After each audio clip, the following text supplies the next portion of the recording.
Lucy and I'm absolutely thrilled to be one of Asics Greater Manchester Marathon's Share Your Journey ambassadors, hopefully sharing my ups and my downs with you as I make my way to the start line of the Asics Greater Manchester Marathon in 2019.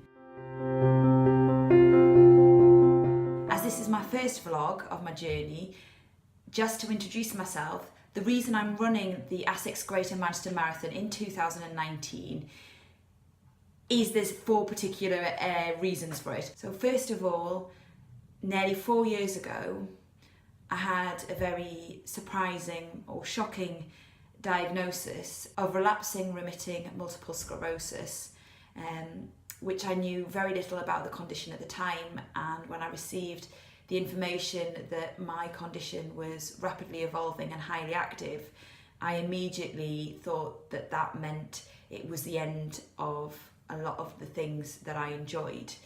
And it doesn't have to be, and I'm very lucky to have had some fantastic treatment at Lemtrada, and 2 rounds later, touch wood, hopefully I've had no relapses to date. But one of the things that I wanted to do in that, since my diagnosis, is that I wanted to prove to myself that having a diagnosis of a condition like this doesn't mean that you have to stop having your dreams, whatever they are, and also to show other people who receive a diagnosis like this that you can still continue to live your life and follow your dreams, whatever they might be. You might have to make some changes.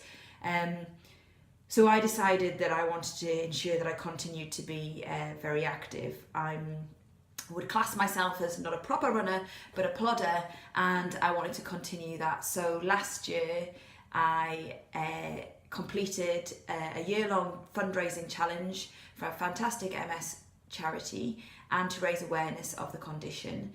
And I ran 1,000 miles in a year. I need a challenge to get me out of the front door on some of my runs, because I'm a good procrastinator and can find other things to do. So when I discussed it with my husband, I thought, why not attempt another marathon? That's certainly a big challenge to give me the self-motivation / self-blackmailing to actually get me out the door, because I can't do no training and then just think I can rock up and run a marathon. So this was the challenge that I decided to do. And then as part of my fundraising challenge last year, as I mentioned, I ran a marathon, and when I crossed the finish line and I looked back at the time, I'd ran it in 4 hours and 33 seconds. Now, I am not a times person. I'm very much about supporting people just to get out there and do things. So no matter what the distance is, no matter what the time is, it's the fact that you've got out there and done it, because as I say, I think sometimes the first step is the hardest step. But 4 hours and 33 seconds, surely I could have found 34 seconds from somewhere on that run, and then I could have said that I was a sub 4 hour marathon runner, which is just, would be unheard of for me. Well, clearly is still unheard of for me. But so I've decided that I want to try and run a marathon in sub 4 hours and find those 34 seconds and show them who's boss. And I read a lot about different marathons in the UK and read that the Asics Greater Manchester Marathon has one of the best routes for getting a personal best, and certainly sub 4 hours would be a personal best for me by a long way. And also the support on the route is fantastic and will really give you the motivation to continue and cross the finish line. And I am one of those people who definitely needs motivation and definitely needs the support of others just to get me there.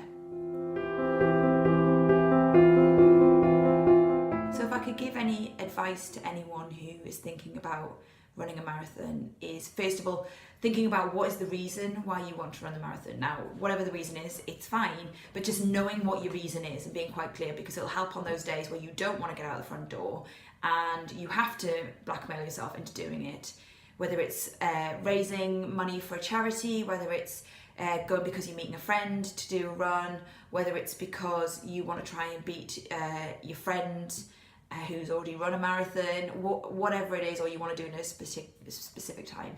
At least you then know what your reason is. My second piece of advice would be to find a plan. There's loads of free plans available online, and if you do a bit of research, there's particular plans that are from very reputable people who have a lot of knowledge and can have created specific plans that would be helpful for you. I personally really like plans because I like that sense of achievement of ticking things off, knowing that I've done them, and also I know that I don't have the specific knowledge that's needed to get me through the correct training. So to follow what someone else's advice is very helpful for me. And then once you've found a plan, then look at what the commitment's like, because that will also help you choose which plans to do, obviously, but it will mean that you can then have the conversations with your nearest to dearest, if you have any, and you can know what your time commitments are like in your real life, and whether you can actually commit to running a marathon. Because I think the hardest thing about a marathon is all the training that you have to put in and the time that it takes to do that training.